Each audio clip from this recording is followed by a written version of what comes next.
I, 31F, grew up pretty poor. I don't remember it well, but at one point my parents and I were only able to afford to eat beans and rice. My parents have since been able to pull out of poverty, and while they aren't rich, they are comfortable, and I have used a lot of what I experienced as a kid as motivation to be super careful with my money. I got a job in high school, worked odd jobs on the side, saved up every penny, rode my bike everywhere instead of driving and paying for gas, and by the time I moved out of my parents' place I had a little over $17,000 in my savings. I don't have that much tucked away anymore, but I have investments and emergency funds and take my family's finances incredibly seriously, as I never want my children to experience what I did as a kid. Mine and my husband's financial choices afforded us the opportunity to purchase a home in the beginning of 2015, which we bought 50-50 with his mother. He paid his half up front, I made a large down payment, and his mother covered the rest with an escrow agreement that I would pay off what she had purchased. I have since completely paid my half, and the house is fully owned by myself and my husband. It's a 4-bedroom, 1.5 bath, 2-story home with a finished basement, attached 2-car garage, on a double lot. We got the house for an absolute steal at only $118,000, for sale by owners. Since purchasing we have installed a fence, updated the oven, washer and dryer, water heater, furnace, and paid for materials to have all the interior rooms repainted.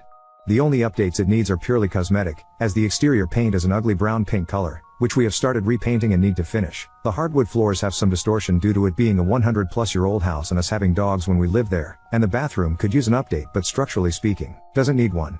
Needless to say, on a scale of 1 to 5, with 1 being tear down the house and start over and 5 being it's ready to put on the market to sell for $300,000 today, the house is sitting at a 3.5 to 4.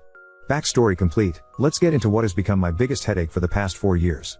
I have a friend, let's call her Carly, F27, who had incredibly similar experiences to me growing up, but struggles with finances and has never seemed to get the hang of keeping any sort of savings over $50 at a time. I'm not sure if it's a lack of self-control, or that she's simply too focused in the moment when she gets paid and doesn't think to look in the long term, but she consistently makes her lack of funds everyone else's problem. I don't blame her for having issues with money, as learning to create a budget isn't exactly taught in school, and it took me years to learn to find a healthy balance, and the freedom of being able to buy whatever you want with no restrictions is super tempting, but at some point you have to learn to take responsibility. During the course of our friendship, I have helped her build countless budgets based off of my own. I made roughly the same amount of money as her, but each time they failed for whatever reason. We tried different ways to try to trick her brain into realizing that money sitting in her account wasn't to be touched, as everything needed to be used for bills, etc., and each time she would wind up still using every penny. It finally came to the point where I refused to help her with her budget anymore, because she never listens to my advice, and when I pointed out the easiest and fastest method to get her spending under control was to get a payee, she said she didn't need to be treated like a child who receives an allowance. Fair enough. I washed my hands of that topic. Carly moved out of her mom's house a little over 6 years ago and into a mutual friend's place, let's call her Tia, F27. As far as I have been told, by Tia, Carly paid little to nothing in rent, even though they both worked at the same company and made close to the same salary. Carly's living space was an absolute disaster. She moved into the basement, and it was lucky if there was even a walkway to get to the washer and dryer. She constantly asked me to come over to help her clean and organize her space, and because I'm a people pleaser I would always agree. Each time we would make significant progress, but then by the next weekend when I would come over to help again, it was as if a tornado had gone through her space in the course of the week. I have no idea how she was able to fit so much stuff into that tiny space. She would never clean up on her own or make any sort of effort to put anything away, and would always wait for me to come over, and if anyone were to come down to watch us, it was always me cleaning or organizing while she sat back and dictated where everything went. Getting her to donate or throw anything away was like pulling teeth, as somehow even the smallest scrap of paper had some sort of sentimental value. After a little over a year of them living together, Tia couldn't handle it anymore and asked Carly to find some other living situation. She wasn't going to throw her onto the street, but she literally couldn't live with Carly any longer. There are a lot of other things that built up that caused this, but I won't go into that here. It just so happened that my husband and I had purchased a second home around the same time. What we had owed on the first was paid off. My husband had come into an inheritance, and we were able to look for our forever home that better fit our wants and needs. The best part for us is that the new house was literally a 5-minute drive from the old house. We had yet to decide whether we wanted to sell or rent our first house when Carly approached us with the offer of renting it from us. She and 2 other friends were looking to move in together, and with the house being as big as it was, there was plenty of space for all of them to have their own room and privacy. Since we hadn't yet decided if we wanted to sell, and there were 3 renters already lined up, we decided to use it as a means of passive income to invest in our future, and then down the road we would revisit whether or not we wanted to sell it or keep it as a rental. The red flag that I didn't initially pick up on was that Carly was already referring to the house as her house to her 2 potential roommates even before moving in or signing a lease, so by the time it came to them all moving in, Carly had driven the other 2 girls to back out. The way I had written the original lease agreement was that the rent was flexible depending on how many tenants there were, so for the 3 of them they would have only been paying $750 total per month, and if only one person was renting it would be $400 per month. In this area you can expect to rent a bedroom for $400, so this was a crazy good deal as we really didn't need the money and it was mainly to pay for insurance, power/heat, and property taxes. In the 4 years that Carly has lived in that house, rent has gone up 4 times. Once to $500 a month because the power bill went up and we needed to adjust for that, the second time to $550 a month due to the same reason, the third time to $750 after she got a new job, and last year in October, more on that later. Also in the 4 years she has lived here, 2 separate opportunities for roommates have backed out. Each time because she was setting the rules and referring to the property as her house despite having zero claim to it and the fact that each person would have their own lease agreement. When she first moved in she was working a minimum wage paying job and she was my friend, hence the low monthly rent, but a year and a half ago got a new job at a local university, 30-minute drive away, that pays very well and has great benefits, but somehow she manages to blow through her entire paycheck on I don't even know what. Also during the course of these past 4 years she wound up owing me $750 in back rent as she repeatedly was unable to pay me the full monthly amount due to repeated miscalculations in her budget and overspending on garbage, which she then stuffed into mine and my husband's property. My husband and I realized after a couple years of being landlords that we aren't cut out for it. We have too much on our own plates and had no time for upkeep, and Carly wasn't holding up her end of the rental agreement that she had signed. We talked about it and settled on the decision to sell, but we of course didn't want to throw Carly onto the street and informed her of our plan. She proposed to buy it from us and started going through the route of getting a loan. During this process she realized that the house wasn't what she wanted. She wanted land and the house itself was far too big for her. She told us that and we understood, and I even helped drive her to meet with realtors so she could check out other options to buy houses elsewhere, but each one fell through as she discovered that she wasn't going to get a new homeowner's discount or bargain with any loans that she looked at, and all of the loans required at minimum of a 10% down payment, which she of course didn't have. This is where the entitlement starts. Carly wasn't going to be able to buy a home, at least not the home she wanted, and settled on buy our house. We had briefly talked at the very beginning of her tenancy that we may consider a rent-to-own situation, but no agreement had been made. No sale price had been decided, no appraisals or property inspections completed, nothing had been signed. It was simply a comment that we had made in passing and then chatted about later, again in passing. She took it as gospel truth and said that if she bought the house that she expected the 2.5 years of rent she had paid us to be comped off the total sale of the hoe. I reminded her that we never signed anything about a rent-to-own and informed her that wasn't how this was going to work.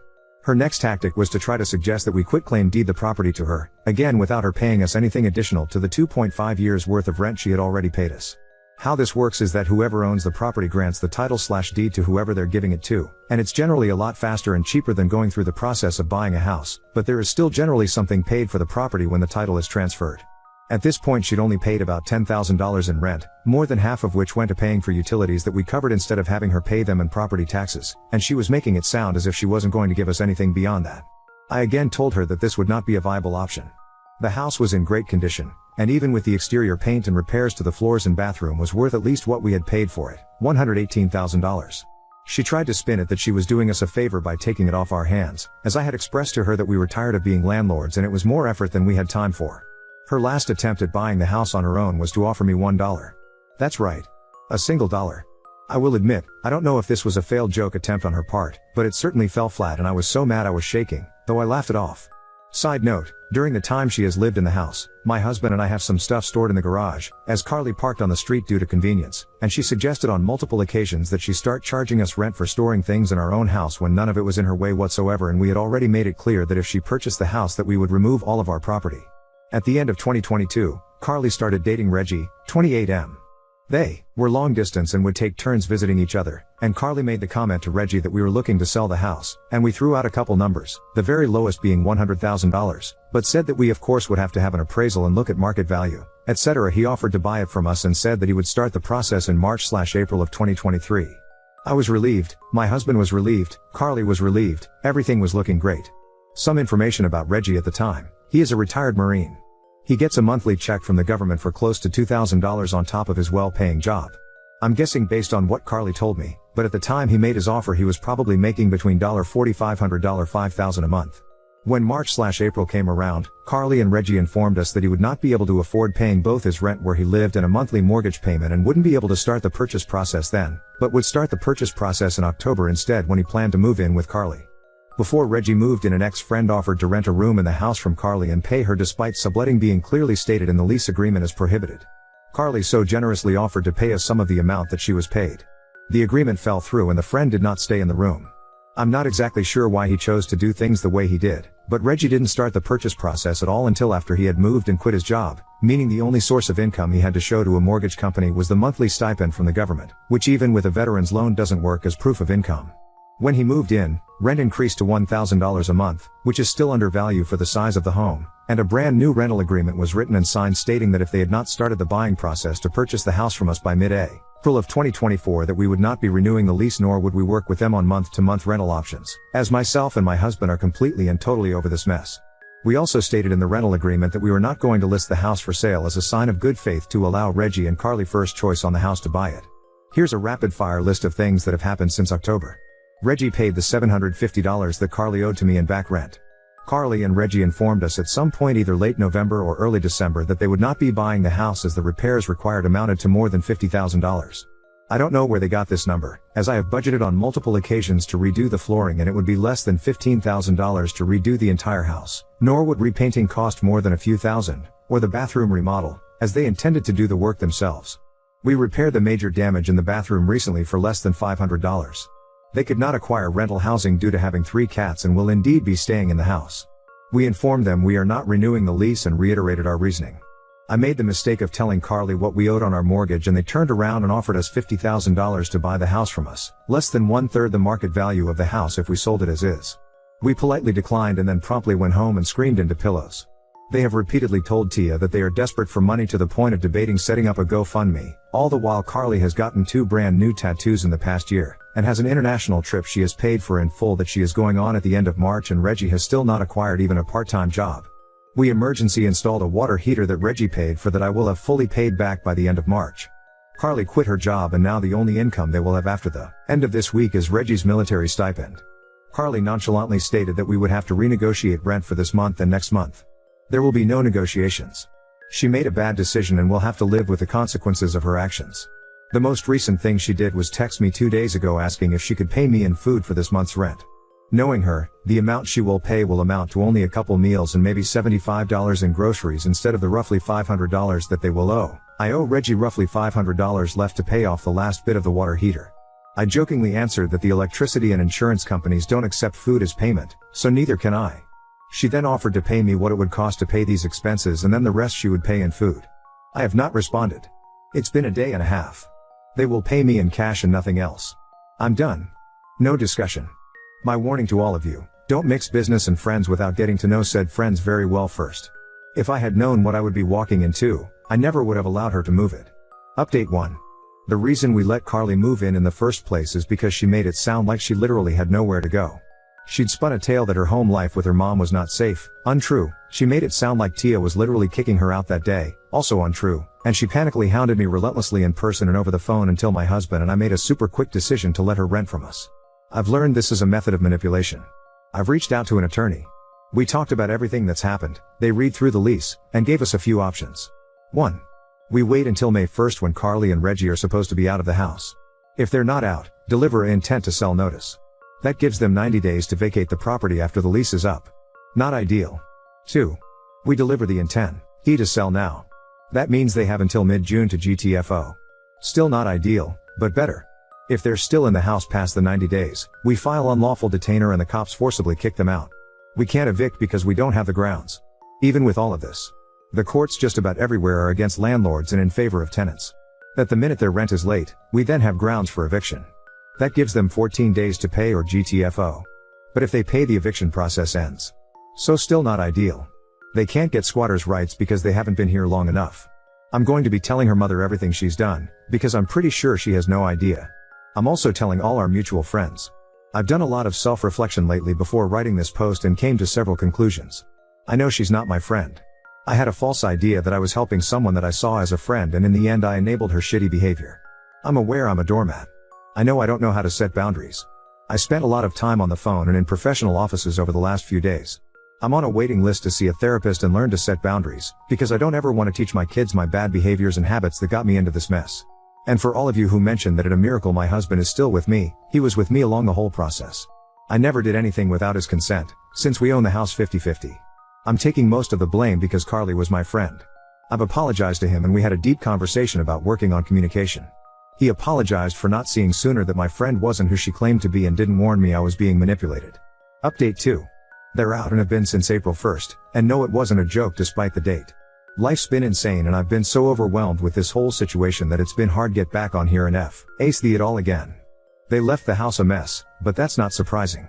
They claimed they didn't have the time or money to finish even though there was a whole month left on their lease. Honestly, I'm happy that they're out, though I am pissed about the mess. I'd rather clean up a bit instead of fight them in court to kick them out.